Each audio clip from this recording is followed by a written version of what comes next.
Welcome to the Eat Your Content podcast. I'm your host, Rich Herrera, and this is your home for all things food and pop culture. Thanks for tuning in. You have a lot of podcasts to choose from, but you chose mine, so thank you for that. On today's episode, I have a special guest with me. I love collaborating with other podcasters, especially local podcasters here in Jacksonville, when I get a chance to. So I'm very happy to have Connor Overbay of the Who Are You Pod guesting on my podcast today. We're doing a little crossover event. This is part one of a two-part series of us crossing over into each other's podcasts. We're stepping into each other's universes and just kind of talking, having conversations. And in my specialty, we're going to talk about food. We're going to talk about pop culture a little bit. And then on his podcast, we'll talk a little bit about me and how we got started. So to catch part two of that episode, make sure you follow the Who Are You Pod with Connor Overbay, and make sure you like and follow and subscribe on social media at Rich Herrera and at Eat Your Content to make sure when new episodes are going to drop and you'll be notified. So make sure you hit that notification button. Connor, thanks for coming on the pod. I appreciate your time. Thank you so much for having me. I've been looking forward to this all week, and I appreciate the opportunity to be on your platform and get to learn more about you. Oh, well, thank you. And learn about you too, because you have a very interesting pod. I listened to a few, and you're very hyper focused on the local area here and local businesses here. But before we get into all of that, let's talk a little bit about your origin story. Kind of want to get to know you a little bit. What was your life like before starting up this podcast? And you've been doing it for a while, about 3 years, I think. So kind of talk to me about, what was your life like before that? And what was the catalyst that made you want to start a podcast, and talk a little bit about the subject matter of the podcast that you do? Yeah, that's nothing, no problem at all. So Who Are You? So my life, I've always been a very active guy. I've really enjoyed working in the community, whether through charity work or getting involved in some way, shape, or form. With me, I was born and raised here in Jacksonville. I'm 25 years old. Lived here my whole life. And the way I kind of grew up, I played sports. I know you can't tell from seeing me sit here in the chair, but I'm 6'4", 6'5", played basketball growing up my whole life. And I found a niche with being able to talk to people. Growing up, I was always around adults. So I didn't want to be that annoying kid that was like, hey, look at my trucks, or, this kind of stuff. So I found ways of talking to adults and, trying to be interesting. And as I was doing that throughout my life, I just found that I had a knack for talking to people, and I genuinely care about people. So really the catalyst for the podcast is I would come home, the job I was working at the time, I was doing pest control, get home at 2-3 o'clock in the afternoon, and I'd be sitting there and I'm just scrolling my phone. And growing up throughout my life, I've kind of dealt with depression and anxiety and other issues when it comes to that stuff. And I wanted to put that energy that had me focusing on that into, whether it is brightening someone else's life or helping promote my local community. And I just sat down one day and I was like, you know what? I'm a huge podcast fan. I listen to podcasts such as like Joe Rogan, Two Bears, One Cave, really a good mix of them, the Even Sports podcast. And I was like, you know what? I can talk to people. And I just started it. It was originally going to be called the Florida Man Podcast, but you look online, you see 1,000 of those. So I looked up and kind of came up with the name Who Are You? And that's when I knew that was going to be the base of my podcast and learning about people. I think the human condition is very interesting. You grew up differently than I did, and I feel like it's good to put those stories out there so some people don't feel alone if they're going through a similar situation. So this podcast kind of started out as an extension of of maintaining your mental health, right? Of talking to people and having an outlet. How do you choose your guests? Like a lot of the pods, I've listened to a few of the recent ones, and you do highlight a lot of like local businesses, and you're very Jacksonville focused. What made you decide to kind of stick around with Jacksonville versus maybe some would say a more broader audience and talking about more broader things that would appeal to others beyond the Jacksonville city limits? So, it's really more comes down to a budget of traveling and everything. With my style of podcasting, I like to be in person. That's always been my style. I feel like I can read someone a little bit better by talking to them in person. So really currently it's more of Jacksonville's my home, and I want to promote local people here in Jacksonville because there's a lot of amazing people here who are doing good things in the community, and some of them don't have social media. Some of them don't get picked up by the news. So I always like to find those little people who maybe have fallen through the cracks and give them an opportunity to tell their story, whether it's good, bad, or, how they made it to where they are today. Everything in between. Very big on that. And the mental health side of things, I'm very big on as well. Having men talk about it. I'm sure, don't know how old you are, sir, but when it comes to, the older generations, that was very much a close to the chest thing. Guys didn't talk about it. And Sure, the way I sure. look, the way I look at it is, if I didn't start talking about it and doing what I'm doing now, I wouldn't be here sitting with you today. So I'm very proud of being able to talk about strong emotions and things that people are a little bit scared to talk about and putting that out in the world so other people don't feel alone. Yeah. No, it's great. I mean, mental health nowadays is so important, and there's so many ways now to reach out and get help, even if you're not comfortable with like going into an office and doing the traditional laying down on the couch and talking to somebody. There's virtual ways to get mental health. So to put a spotlight on that and to encourage people to, talk to somebody, I think is great. So you're doing a great thing, and that's awesome. And don't call me sir, man. I'm It's the old, southern but part of me. I'm old, but man, I'm not that old. So, yeah, I find it interesting. You're kind of a unicorn in terms of Jacksonville born and raised. I've been here for 10 years. I have not met a lot of Jacksonville born and raised folks that have lived here. And listening to your pods, I can definitely tell a love of Jacksonville. Do you think Jacksonville kind of gets a bad rap among some of the other cities in Florida about, you know, we don't get the attention that maybe like South Florida gets or maybe like Tampa Bay gets? I totally understand what you mean there, but the change, I really felt like ever since I was a kid and seeing the development of Jacksonville, it has grown so much. I remember when Beach Boulevard, Kernan, all a couple other areas were just trees, and now it's grown up to the point now where we're over 1 million people in our city now. Businesses are coming here. The Ritz Carlton, artists are wanting to come here. The Jaguars. Unfortunately, this year they're not doing that great, but the Jaguars have really helped bring more attention to Jacksonville, and it's really becoming the place to be. We're one of the biggest. I think we are the biggest city in the United States by landmass, and just really, as you said, the attention not being on us, I think, is actually a good thing because it's really starting to show people the surprise of what Jacksonville has, whether it's through our food scene, whether it's through our local artists, our athletes. There's a lot of names that are running around here that I can see really making it big time and being on whether it's the big screen or becoming national recording artists. And I think it's really starting to put Jacksonville on the map. And I think we're going to be the next big city very soon. Yeah, I mean, like I said, I've been here 10 years. I've grown to love this city. I lived in Savannah for a long, long time, so I've come to Hmm. Jacksonville before. But living here for the past 10 years and just seeing the growth in these 10 years that I've been here has been pretty amazing. And it feels like it's still a big city, but it feels like a small town, and you have your little pockets of neighborhoods that people are kind of loyal to and don't leave. So it still has that small town feel, even though there are a million people. When you think about it, man, 1 million people in Jacksonville, it's almost hard to believe. But yeah, there's been a lot of changes, and I love that you're highlighting a lot of local Jacksonville folks. How do you find your guests? Do you just kind of, are you reading a paper one day, or are you watching something, or you see an article online, you're like, oh, that dude would be great on my pod, and reach out to him? Or how does the guest roster come to you? So for me, anybody I have on the podcast is someone I am genuinely interested in. We're very lucky now that we've established ourselves and been here for 3 years and pushing really hard on it. So we are very lucky where people reach out a lot of times nowadays. But in the beginning, yeah, I would look on Instagram. I would look on different places. I would even watch the news to see who they highlighted.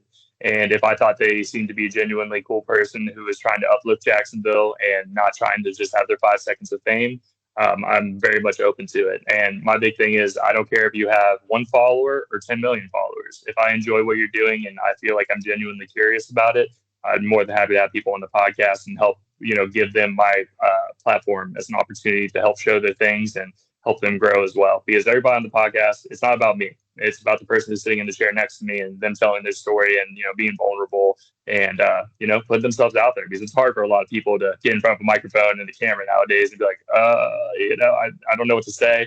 My most common comment I get is, I don't know what I'm going to talk about for an hour. And then we talk for an hour and a half and they're like, oh, wait, it's been an hour and a half already. I'm like, yeah, it flies by. Yeah, that's awesome. So you talked about the start of your podcasting, and I think when I started my podcast a year ago, the barrier of entry now for starting a podcast is really low. I mean, there's a lot of free options out there for people to start a podcast, and If you're like me, well, you're not like me, but for me, I don't have a studio. I'm looking at your background, and you have like a studio, and I know that came with like years of doing different things and testing things out. So what would you kind of give advice to somebody that wants to start a podcast on? Man, I have this idea, like kind of like you wanted it to have an extension of your mental health and talking to other people. And what advice would you give somebody that wants to start a podcast, just going out there and trying to do it? I would say you don't need to buy the big fancy equipment. A lot of people see the Shure microphones that say like Joe Rogan uses or these bigger podcasts use that are 300, 400, $500 a piece. You don't even need that. You can have a record app on your phone and sit down with someone else and just go from there. There's a lot of free things. Like for me specifically, like my audio editing, I use Audacity. It's free. It's a free application that you can use. It does everything you need it. There's a million videos on YouTube for you to watch if you want to edit your audio there. And really just start.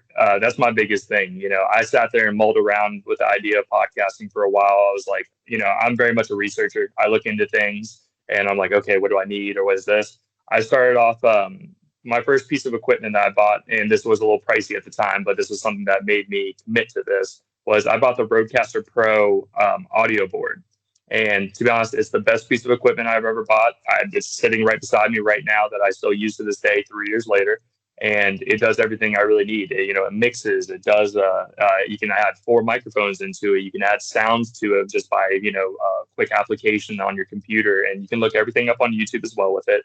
And I feel like you don't need the fancy equipment. You can start with just your phone, and if it's really something you're passionate about and you think you are going to continue doing it, start investing in it piece by piece. With me, I started off with that Rodecaster Pro audio board. I got 2 microphones that were like 30, $40 on Amazon. And that was really it. I didn't record video until probably 1 year in of doing the podcast. And I started recording off my phone. And finally, I saved up enough money through working my 9 to 5 and bought a camera. And, everything around me that you see that's on the studio is from Amazon. To be honest with you, I think I spent $400 or $500 on, the chairs, the banner that's behind me, all the different walls and everything. And since we're talking about it, I'm going to show you what the studio looks like. This is Wow. Just the wall platforms, and then everything you see right there, including this painting, are from local artists here in Jacksonville. That's great. Yeah. And to be honest, it's not like I have a big recording studio or a house or anything. I live in a 1-bedroom apartment and just built it up piece by piece. And that's why I would give my piece of advice is, baby steps. You don't need to spend $10,000 to, put everything on. And then you get, you're just starting out and you get 5, 10 listeners. That can be discouraging for some people. And then, like, what do I spend all this money for? And then you stop. I think you just keep going, try a couple times, see if it's something you want to continue doing, and you go from there. Say, me and my wife started the podcast 3 years ago, pretty much now. We put one out every single Monday. Besides the 1 week that we didn't put one out was the week that me and her got married. And besides that, it's just staying consistent. You're like, all right, let's get this honeymoon over. I got a podcast to upload. Funny enough that you say that. We literally recorded a podcast the day after our wedding, because we ran a thing where we called them Sunday Hangouts. So it's a podcast inside the podcast. So it would be a monthly podcast where me and my wife would sit down and, we would do like funny questions like would you rathers, your top 3s of whatever subject you could think of. And we'd run and let the audience know what we were doing as we were planning our wedding. I even put a little teaser in there. I did an interview with someone else where she wasn't here. And I was saying, hey, I'm going to propose to my soon-to-be wife. And, we're going on a trip to Colorado, and brought them through the whole saga of getting married and planning a wedding and doing all that. And to be honest, it felt very personable, and I thought it was really a good time. Yeah, that's awesome. So how has life changed for you since the podcast? Now, you've been podcasting for 3 years. You're kind of an established name in Jacksonville now. So have you found that your podcast, you kind of have some leverage now in getting guests, or people are coming to you now to be on your pod and asking you to collaborate with maybe their businesses? Have you found that kind of success? And what other things have happened since your podcast started 3 years ago? To be honest with you, it's really, I've always been an extrovert, but it's also helped me become a better listener. Sitting down and listening to people and actively listening, so you can add something in, or maybe you add a piece of yourself into the conversation with it. But to to be honest, I've got to meet a bunch of amazing people who are doing amazing things, whether it's, their business or their art or everything. And I've been able to make friends, and it's helped me get more involved in my community. That's my big thing, is being involved in my community as much as I possibly can. I love Jacksonville. Very lucky to be from here. I didn't feel that way when I was growing up, but as I've gotten older and matured as a man and seeing what's available here, it's helped me be very excited about being and proud about being from Jacksonville. And really just meeting a bunch of people, to be honest with you. It's been a very cool experience. I've met some really cool people. I've met some interesting people, and just get to learn some stories. But that it's also helped me change my perspective on things as well. Hearing people's stories where we get pretty deep on some of the conversations. It's not all sunshine and rainbows. We've had some very serious conversations, whether it's about people dying or someone losing a loved one, or even them talking about suicidal thoughts and everything. And it's really helped me kind of change my perspective on my life whenever I'm having a bad day. It also gives me something to look forward to every single week, meeting a new person and being able to get a conversation where we don't know where it's going to go and putting that out there to the world. It's pretty cool. Yeah, that's neat. That's neat. So I want to pivot to food, because that's what my podcast is about, food and pop culture. I We love talked food. a little bit before. Yeah, I love food too. You don't get a body like this by not loving food. So you before the pod, we were talking a little bit online and stuff, and you said you worked in some restaurants growing up. Is that right? Very true. Okay, good. So, kind of tell me about that. What restaurants did you work in, and what was your experience like doing that? So the restaurant world is interesting. My very first actual paid and taxed job was at Five Guys Burgers and Fries.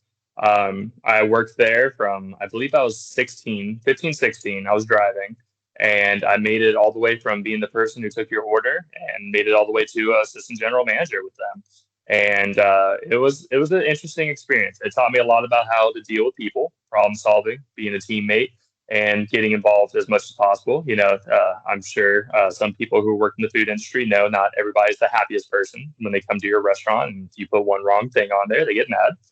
So it taught me problem solving, taught me what the real world is like. It's not all sunshine and rainbows, as I said earlier, and it was a good experience, to be honest with you. It taught me hard work, how to continue to grow and go for what I want. And it was a great experience. But I worked at Five Guys Burgers and Fries. I worked at a place called Chicken Salad Chick, where they make chicken salad.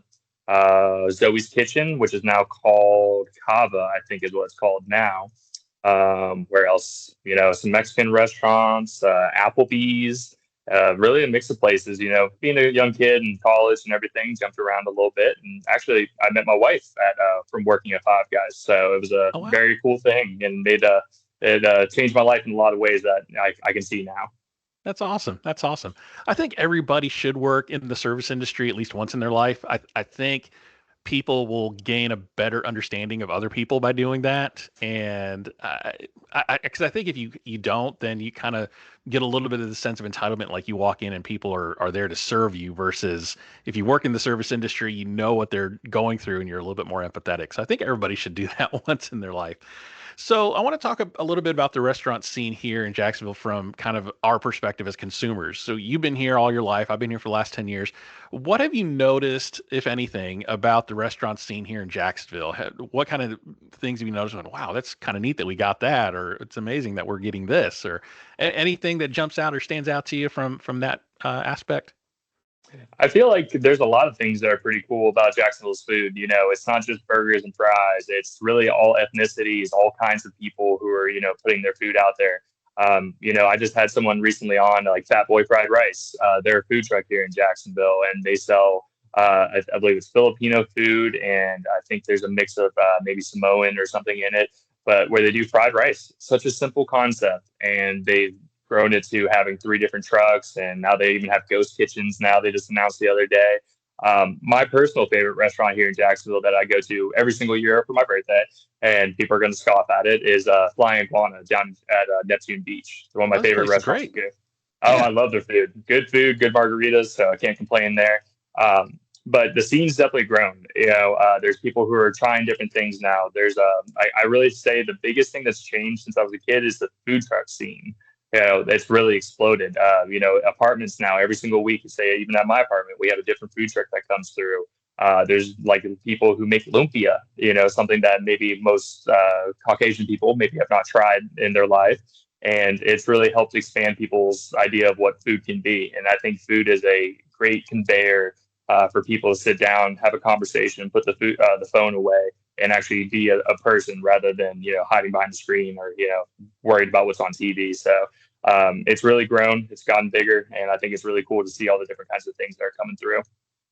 Yeah, I agree with you with the food trucks. When I moved here in 2014, that was just when food trucks became legal. Like they weren't, Hmm. legal until then. And from since then, it has blown up. And what I've been loving seeing since then is these food trucks turning into brick and mortars. Like they Yes. become bigger and they're expanding. And you kind of think about some of the OG trucks like Happy Grilled Cheese. They got Yeah. into brick and mortar, and they have a location out in Austin, Texas now. And then, the most recent example, you have Abstract Filipino Essence. That Hmm. was a really popular food. Actually, they didn't even start as a food truck. They just started out as pop-ups, and then converted to a food truck. And then they have their own restaurant now. So I love hearing those success stories. And yeah, food trucks are around all the time now. And I think it's great. You get a huge variety of food. And I think it's great for owner operators. It's less overhead than a brick and mortar restaurant, and it gets them established so that they can become bigger. But yeah, I agree with you. Food trucks for sure have grown and been huge since 2014. So let's talk a little bit about some of your guests. You mentioned you had the chefs from Fat Boy Fried Rice. You also had a few other foodie guests on your pod, on the Who Are You pod. So tell me a little bit about some of the foodie guests you had, and yeah, a little bit more about that experience. Yeah, I've been very lucky where we've had many foodie guests, whether they're chefs, owners, operators, and really good mix of people. Had the opportunity to sit down with Chef Eric Olsol. He's the owner of McFlamingos and I believe the executive chef at the Ponte Vedra Inn and Club. Sat down with, as we were talking about earlier, the guys from Fat Boy Fried Rice. And funny enough, I went to high school with them and didn't even know Oh it. wow, As, yeah. as they, them, who else have I had on? I'm really trying to think. We've had a good mix of different kinds of food guests on. We also had, Big Rich Knows Jax, awesome guy, and I know he's a guest on your podcast as well in the past. Mhm. We've also had the founder of Snacksonville, the food page where they go and recommend different restaurants, give solid ratings and everything. And it's been very interesting for someone like me. I grew up in the kitchen. My mom taught me how to cook. My dad taught me how to cook. So growing up, I've always just kind of had a love for food. I remember watching like Bizarre Foods with Andrew Zimmerman growing up, or Anthony Bourdain's show, or even like Chopped. And I think it's very interesting. But the guests we've had on there, we've talked about how they came up with the ideas for their restaurants, and whether it's going and finding their menus, how they develop whatever they want to do, or what kind of lane they want to go into for their food, and really just a mix of things. And they tell me what the idea of the restaurant means to them. Just for example, like McFlamingos, his is more about being like gluten free, a little bit of a healthier option, but something that still tastes good. And then Fat Boy Fried Rice. Obviously, we are talking about the different kinds of fried rice that they make, whether it's a mix of different meats on it, and everything looks delicious on social media. And then watching like Big Rich and also Snacksonville, I've watched them for a while now, and seeing all the different places they go to gives me ideas to go try new things and reach out to new people, and we talk about everything. So it's an awesome experience. Yeah, I love seeing the local guests that you have on that are foodies, and expanding it, like, and me watching them. It's like, oh, I need to go try them. I need to go try them. I need to follow them on Instagram or on TikTok and get recommendations. So I love that you're highlighting those folks on your pod for us locals that want to depend less on, sorry, Google and Yelp, and get some real locals in here and saying, okay, here's some good places to eat. So you mentioned like other shows that you watch, like Chopped, and that's something I cover on my podcast is food on TV. Are there any kind of food TV shows that you watch on a regular basis that you like, or any foodie movies that you've enjoyed in the past? Yeah, I've always been a big fan of, like I said, Chopped, Drive In and Dives with Guy Fieri. Like I said, the Anthony Bourdain show, the Andrew Zimmerman, Weird Foods and everything. I've always just been interested to see what different cultures make. And I think it's really interesting because it kind of tells the story of their culture.